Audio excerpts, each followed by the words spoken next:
Okay, we're still continuing to work on some arithmetic series problems. So I've got 4 problems here. Let's see if you can figure out exactly how to do all 4 of these. And I'm going to pause the video and I want you to solve the problems. All right, so we have S sub 13. Okay, so you finished solving all 4 of the problems. This is what it should look like when you have them done. And if you were taking notes, you noticed that these were the 4 problems that I did on the previous video at the end of it. So you've seen me work it out. You know how I got everything. Everything is given to us on 13 and 14. On 15, you did have to find what a sub 16 was equal to. And when you found a sub 16, you should have gotten 125. So that's where the 125 came from here. For number 16, you had to find a sub 15 again. A sub 15 for this one is 160, so that's where the 160 came from. So hopefully you're good with using your formula. Let's look at a couple of others, and this one we're kind of looking for the n. So we're still using the same formula because we have an arithmetic series, so we know it's a sum. So to set these up, we're going to have it as S sub n, we don't know what it is equal to n, that's the same n. And our formula is S sub n is equal to n times a sub 1 plus a sub n all over 2. So I've got my first term, my a sub 1 term is 19. I know that. My a sub n term I know is 96. Plug that in, all divided by 2.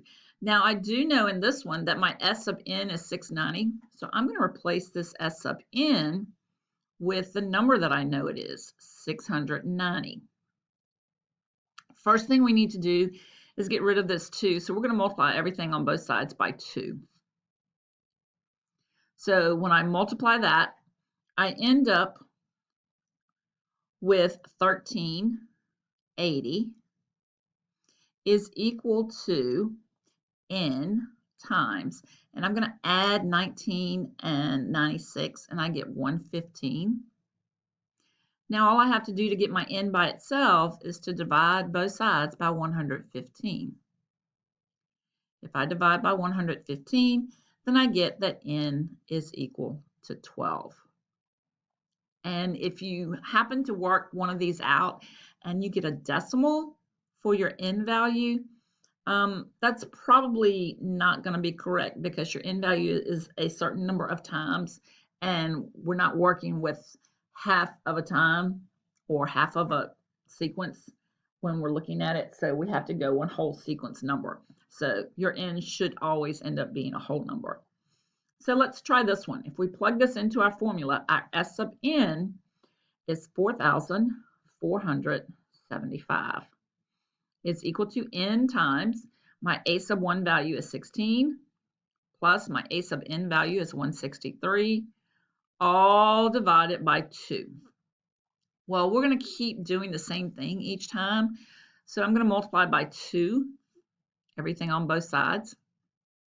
So that's going to give me 8,950 here is equal to n times, when I add 16 and 163, I get 179. So then I'm going to divide both sides by 179. And I get that n is equal to 50. Pause the video and try and see if you can get the answers for number 21 and 22. I'm going to go ahead and work them out. Okay, so I have 822. And remember, what do we always have to do as our next step? We multiplied it by 2. So I'm going to go ahead and multiply by 2 times n is equal to n times 119 plus 118. So this gives me 1644 is equal to n times 137. When I add these two, I'm going to divide by 137 on both sides. So I get n is equal to 12. Here, I'm going to go ahead and I'm going to multiply this times 2. And when I multiply that times 2, that gives me 846. So I'm going to start off with 846 is equal to n times 15 plus 79. 846 is equal to n times 94. Divide both sides by 94. And I get n is equal to 9. So hopefully you got all of those problems. Hopefully there wasn't too much trouble in getting those answers. One more problem I want to show you when we're working with an arithmetic series. We can figure out what n is equal to. We know our s sub n is 21. We know our a sub 1 is -3.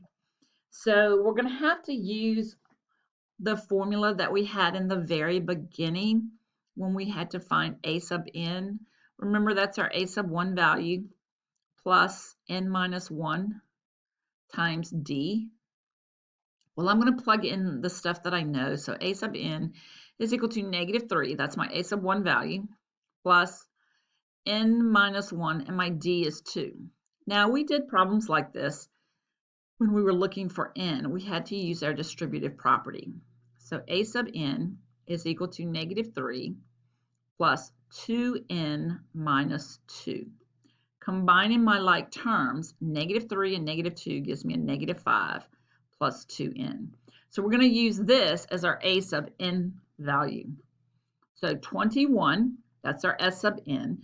So I'm going to plug it in as 21 is equal to n times my a sub 1 value plus, this is my a sub n value that we just found, okay, all over 2.